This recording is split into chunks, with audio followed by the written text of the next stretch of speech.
Congo, en République du Congo, le président de la RDC, Félix Tshisekedi, a affirmé dimanche n'avoir aucun doute sur le soutien du Rwanda à la rébellion du M23 venue agresser son pays. Ce que je voulais simplement dire, c'est que... Tala mai oyo ezobima na ba pompe na biso. Oyo eza mai ebimaki lelo na Tongo. Si ça, ce n'est pas un plan de tuer les gens, j'aimerais qu'on puisse zoomer Nani, Mai Oyo. Ça, c'est l'eau qui a coulé ce matin dans la régie des eaux. Alors, Mai Yaboye, ça, ce n'est pas un empoisonnement. Oh, Lungu la Tomai. Mais Mai Yangona, Mai ya régie des eaux. Ah, est-ce que vous savez qu'on venait d'élever, on venait d'élever moratoire sur la peine de mort. Oui. Moi, je crois que les DG, il y a Régie des eaux, Monsieur David Chilumba, il doit être interpellé, jugé et condamné à la peine de mort, parce que ça, c'est un poison. Faisant suite à ces allégations, le directeur général de la Régie des eaux SA a tenu un point de presse à Kinshasa ce mercredi 20 mars 2024 afin d'éclairer l'opinion publique et rassurer la population consommatrice sur la potabilité de l'eau de la Régie des eaux. La journée du 22 mars est une journée spéciale pour nous à la Régie des eaux parce que nous célébrons l'eau de manière générale et comme vous le savez, chez nous, nous avons un slogan qui dit « l'eau c'est la vie ». Et l'eau potable, c'est la longue vie. Cette journée, nous commémorons ce travail exceptionnel que nos vaillants travailleurs font à travers le pays pour donner de l'eau à la population congolaise, parfois dans des conditions extrêmement difficiles, compte tenu du contexte de notre pays. Et comme vous le savez, dans notre pays, le taux de desserte en eau potable est encore faible. Nous sommes à moins de 40% de la population congolaise qui a accès à l'eau potable. Les besoins en investissement sont très élevés pour qu'on arrive à atteindre 75, 70, 75, pour voir 80% de la population qui a accès à l'eau potable, pour que nous puissions en fait rencontrer les objectifs de développement du millénaire. Et nous sommes donc très loin de là. Et d'abord, les raisons de ce retard, c'est qu'on n'a pas beaucoup investi dans le secteur de l'eau dans le pays pendant les régimes précédents. Ce n'est qu'à l'avènement du président Félix Antoine Tshisekedi Tshilombo, que je salue ici en passant, que le gouvernement a repris les investissements dans le secteur de l'eau. Donc les investissements ont commencé à l'avènement de ce nouveau régime. Le retard accumulé est très grand, ça va prendre beaucoup de temps et surtout beaucoup de moyens pour qu'on y arrive. Nous estimons, nous, à la Régie des eaux, qu'il faut près de 10 milliards de dollars pour donner de l'eau potable à près de 75% de la population congolaise et donc être au-delà des objectifs de développement du millénaire. Nous avons vu les estimations de la Banque mondiale qui sont à 9,8 milliards, donc ce n'est pas très différent des 10 milliards que nous avons donc estimés. Il faut trouver ces moyens. Vous connaissez le contexte socio-économique de notre pays. Pour trouver des financements de 10 milliards, il faut qu'on réfléchisse autrement. Il faut qu'on réfléchisse autrement parce que la même pensée donne toujours les mêmes résultats que nous connaissons. Donc il faut innover dans la pensée. La desserte est faible aussi à Kinshasa. À Kinshasa, nous avons de l'eau pour près de 50% de la population. Nous avons aujourd'hui, avec les nouveaux ouvrages en construction, les nouvelles usines qui sont en construction, près de 600 000 mètres cubes d'eau par jour à donner à la population. La demande, elle est au-delà d'1 million 100 000, 1 million 200 000 mètres cubes d'eau par jour. Donc on n'a pas de l'eau pour tout le monde. Il faut une gymnastique mentale très forte pour qu'on arrive à donner de l'eau, parfois ici, parfois là-bas, pour que tout le monde en ait un peu. Mais la bonne nouvelle, c'est qu'il y a des efforts réels dans les projets pour que cette desserte continue à augmenter chaque année à Kinshasa. Vous avez vu, déjà avant notre événement, nous sommes arrivés ici, nous avons été nommés en octobre 2022. Avant notre événement, Son Excellence, Monsieur le Président de la République avait déjà inauguré l'usine de Lembaïmbou, qui avait donné de l'eau à près de 35 000 personnes à Kinshasa. 135 000 personnes à Kinshasa, c'est encore petit pour une ville de 18 millions de personnes. Vous avez vu son Excellence, Monsieur le Président de la République, inaugurer l'usine d'ozone dans son premier module avec une capacité de 110 000 mètres cubes pour donner de l'eau à près de 2 millions de personnes. C'est encore relativement petit pour une ville de 18 millions de personnes, mais c'est un pas dans la bonne direction. Aujourd'hui, nous allons vous amener encore sur le site d'ozone. Vous allez voir le progrès qui est en train d'être réalisé avec le deuxième module. Nous allons vous montrer que ce deuxième module est en train d'arriver à la fin. Nous pensons que d'ici le mois de juin, le mois de juillet, les travaux de l'usine seront terminés. Il y a encore un grand travail à faire sur le plan infrastructure linéaire, parce que l'investissement, ce n'est pas seulement l'infrastructure verticale, les usines. Il faut investir aussi dans les tuyaux, il faut investir dans les stations de pompage. Il y a encore un grand travail à faire dans la tuyauterie pour que ces 110 000 mètres cubes d'eau qu'on a eu avec le premier module et les 110 000 mètres cubes d'eau qu'on aura avec le deuxième module puissent desservir un grand nombre de nos concitoyens, de nos consoeurs, de nos mamans, de nos fils, et de nos sœurs et de nos filles sur l'ensemble de la ville. Ce n'est pas suffisant, ce n'est pas dans la bonne direction. Ça peut ramener le taux de desserte à Kinshasa à 60-65%. Il y a encore un grand nombre de gens qui ont besoin de l'eau. Il faut des investissements. C'est pour ça que nous travaillons chaque jour sur des projets. Nous avons un projet en partenariat public-privé avec une compagnie chinoise pour construire 50 000 mètres cubes d'eau à Lukunga, pour réhabiliter totalement l'ancienne usine de Lukunga et construire 50 000 mètres cubes supplémentaires à Lukunga, une nouvelle usine, plus 4 réservoirs, plus 250 km de tuyaux. C'est un projet chiffré à peu près 140 millions de dollars. Donc nous espérons qu'au courant de cette année, vers la fin, on commencera les travaux de construction. On a besoin d'une usine d'eau à l'est de la ville. Comme vous le savez, il y a une croissance extraordinaire à l'est de la ville, Maluku, Sélé, etc.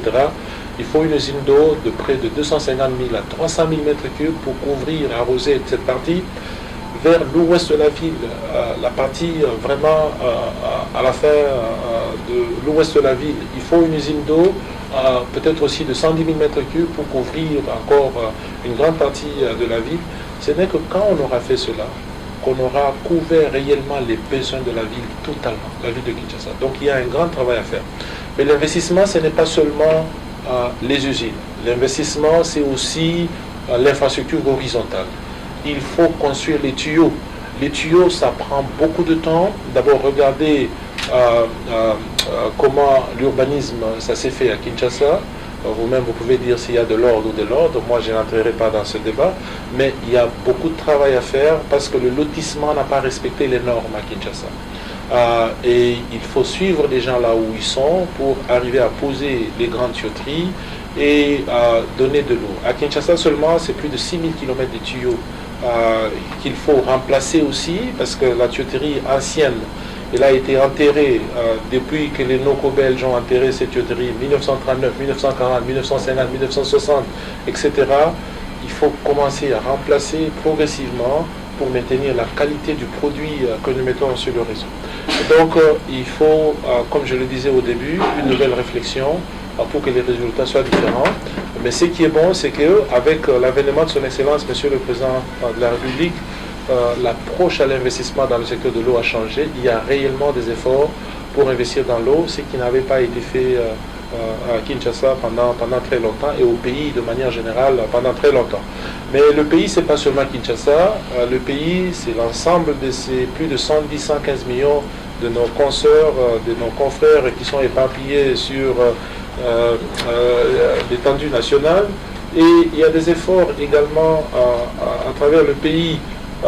À Kananga, nous avons un projet avec la Banque mondiale qui est chiffré à près de 160 millions de dollars pour construire une nouvelle usine d'eau et faire plus de 300 km du linéaire. Ce projet est en étape d'étude cette année. Nous pensons terminer les études cette année pour arriver à la faisabilité. Mais à Kananga, il y a un problème d'énergie. Comme vous le savez, sans énergie, il n'y a pas de l'eau.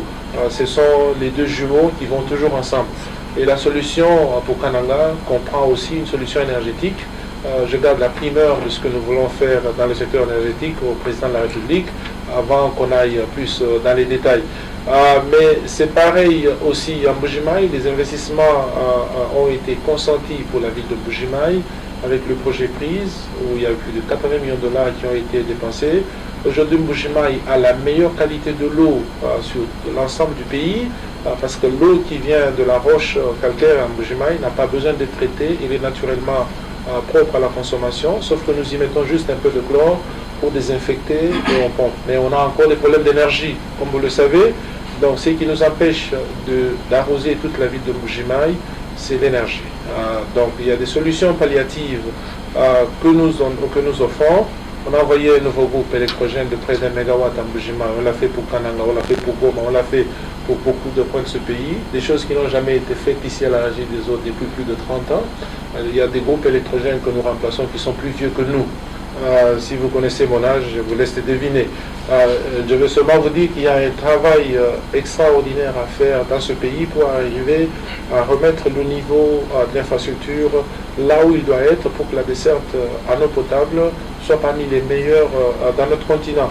Mais ce n'est pas seulement l'espace Kassaï. Dans le Grand Bandundu, nous avons un projet d'appui de la coopération allemande, un projet de centre secondaire qui nous a beaucoup aidé à Kikwit, qui nous a aidé à Bandunduville, qui nous a aidé à Bolobo et qui nous a aidé dans beaucoup de coins de la grande province de Bandundu.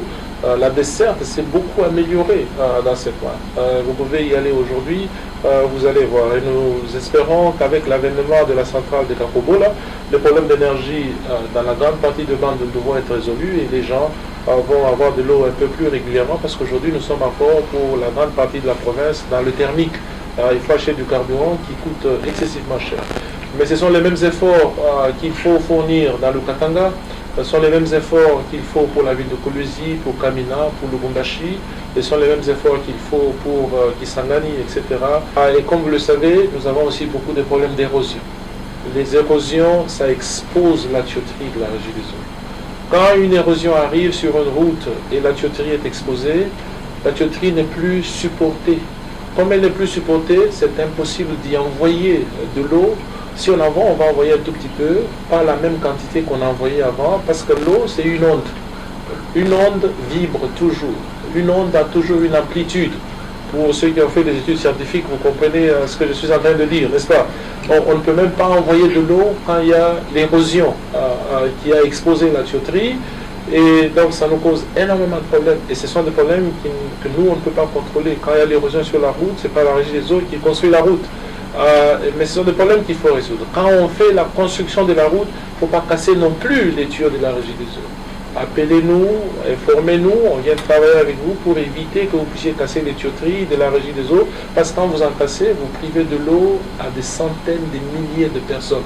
Alors, pour terminer, je voulais dire, il y a des individus qui passent dans la presse pour nous vilipender, pour parler de nous, qui disent que nous, on n'a pas étudié, on n'a pas de compétences, etc. Bon, nous rigolons parce que nous savons que vous connaissez la vérité. Nous ne sommes pas venus à la Régie des Eaux par la politique, nous sommes venus parce que nous sommes le meilleur de ce que ce pays pouvait avoir. On a battu tout le monde qui a participé avec nous au concours pour être à la direction générale de la Régie des Eaux. Avant d'être à la Régie des Eaux, on était directeur général mondial. Quand on partira de la Régie des Eaux, on sera peut-être encore mieux que quand on est à la Régie des Eaux. On est venu pour servir le pays, mais pas venu pour faire la politique. La politique, on laisse aux politiciens. Ça ne sert à rien de passer dans des chaînes de télévision, raconter des choses qui ternissent l'image de la Régie des Eaux. C'est l'image du pays et c'est l'image de notre pays. Il faut qu'on aime le pays, il faut qu'on en soit fier. On ne peut pas passer à la télévision raconter des choses sans l'information correcte. Nous, on a la Régie des Eaux il y a 15 mois, ce n'est pas 5 ans, donc une fausseté. Le président de la République ne peut jamais me donner, moi, 216 millions de dollars pour que je fasse des projets. Les projets du pays sont gérés par le gouvernement, par le ministère des Ressources hydrauliques et de l'électricité, par l'entremise de la CEPO, qui est une cellule d'exécution de projets. La Régie des Eaux ne reçoit pas un franc de ces projets. Je crois que vous connaissez la réalité, vous connaissez la CEPO. Je vais vous amener à l'usine. Nous, on ne peut pas donner de l'eau aux gens pour empoisonner les gens. On donne de l'eau qui est testée chaque jour parce que nous avons un service de laboratoire qui circule sur toute la ville pour prendre des échantillons sur le réseau. Avant même qu'on mette de l'eau sur le réseau, l'eau est testée. Ce n'est que quand la qualité est bonne que nous pouvons mettre de l'eau sur le réseau. Je vais vous amener dans l'usine, vous allez me voir boire, moi, l'eau de la régie des eaux. Je vous amène à l'usine de zone et l'autre week-end, je vous amènerai à Lembaïmbou. Je boirai, je devais dire, l'eau de la régie des eaux. Vous aussi, je vais vous demander, si vous voulez, de boire cette eau de la régie des eaux avec moi et vous verrez qu'il n'y a personne qui aura la fièvre typhoïde. S'il y avait une fièvre typhoïde, ça serait une épidémie, n'est-ce pas? Si c'était causé par la régie des eaux, il y a des services de santé publique au pays. Ils, n'est-ce pas, déclareraient l'épidémie et on identifierait immédiatement la source. Si c'est la régie des eaux, on identifierait que ça serait la régie des eaux. Ce n'est pas un individu qui va faire du théâtre sur la télévision, qu'il a une fièvre typhoïde, etc. C'est du n'importe quoi. Je crois que vous êtes mieux informés. D'ailleurs, quand il y a des épidémies comme ça, on fait recours à la régie des eaux pour les résoudre, parce que ça fait partie de notre travail d'aider à résoudre les problèmes des maladies de main sale. Tout ce que moi je veux vous dire, c'est que la régie des eaux est dans de très bonnes mains, peut-être une des rares compétences que ce pays n'ait jamais vues dans les 30 dernières années. Lisez notre histoire, lisez nos compétences. On n'est pas venu ici par la politique, on ne veut pas faire la politique, on veut se concentrer à faire le travail. On est au service du peuple, on est au service de la population et c'est tout ce qui nous intéresse. Le reste, jugez-nous par les performances en connaissant les réalités de ce pays, d'où nous venons, où nous sommes et où nous allons. Nos performances, elles sont publiques. La régie des eaux, c'est une compagnie de l'État. Donc tout ce que nous faisons, c'est dans la transparence la plus absolue. La gestion dans les entreprises publiques, elle est inspectée au jour le jour par le gouvernement congolais, par l'IGF. Demander l'information, il n'y a pas mieux que la régie des eaux. Voilà le peu que je pouvais vous dire. Mais ce n'est pas un problème, nous sommes au courant du besoin. Pour Bazouamaï, il faut tout ça, le raccordement. Raccordement, la régie des eaux, raccordement, ils ont à 245, 250 $, à peu près. Mais, tu as vu que ma coquille est amouquée pour la bande. Tolingi tout ça, la raccordement sociaux. Raccordement sociaux, bongo elingi loba, au lieu on fout à 250 $, biso na ba partenaire na biso, to financer 200 $. Tolingi on fout seulement 50 $, to kusali la yo raccordement. On a prévu 50 000 raccordements à Kinshasa. Y compris, il y a Bandeko Baza, Minga Zingana, usine ya Lembaïmbou.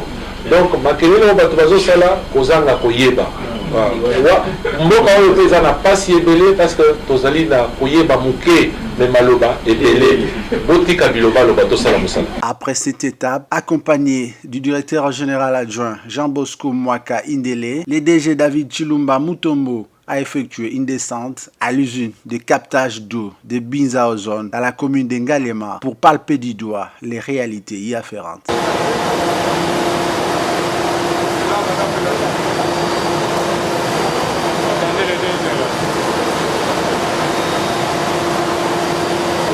C'est l'eau de la régie des eaux. Regardez, on prend de l'eau.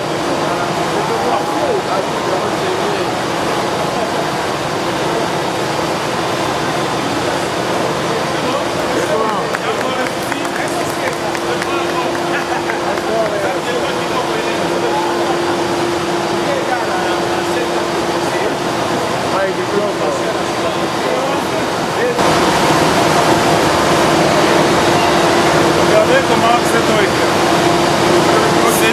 C'est mieux que l'eau de la bouteille. Parce que vous savez voir, c'est ça l'eau de la régie des eaux.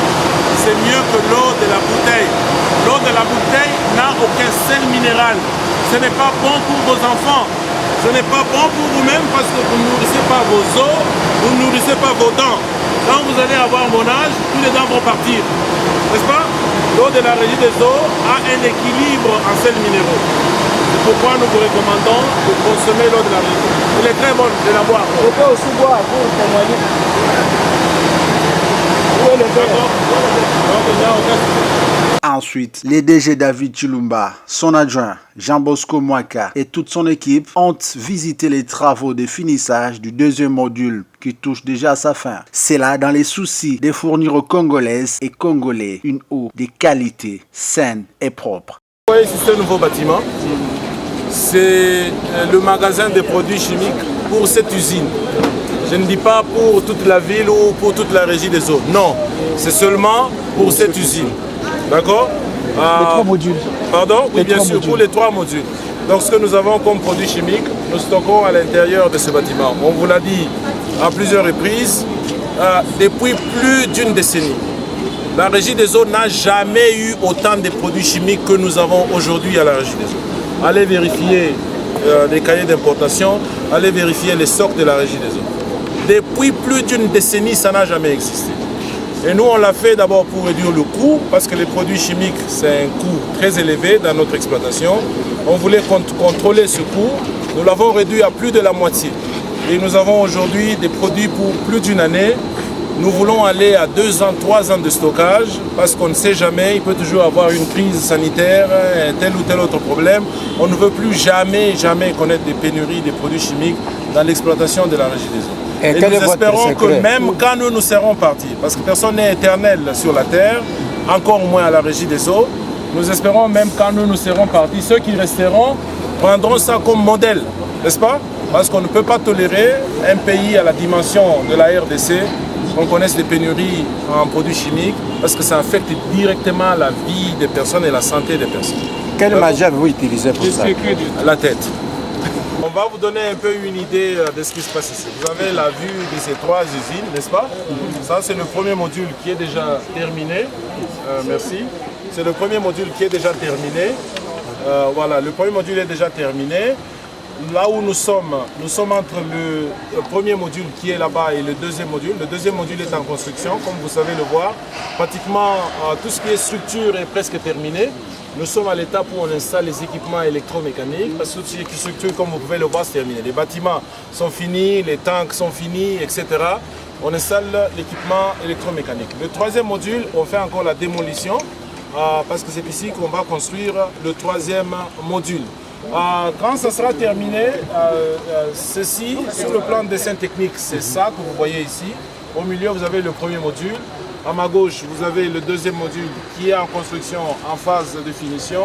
Et le troisième module qu'on ajoutera, qui sera pratiquement similaire aux 2 autres modules. Si on fait des modifications, c'est juste pour améliorer. Comme en partant du premier module, le deuxième, on a fait des améliorations. En partant du deuxième au troisième, on fera encore des améliorations. Parce qu'à chaque module, on apprend toujours de ce qu'on a fait précédemment.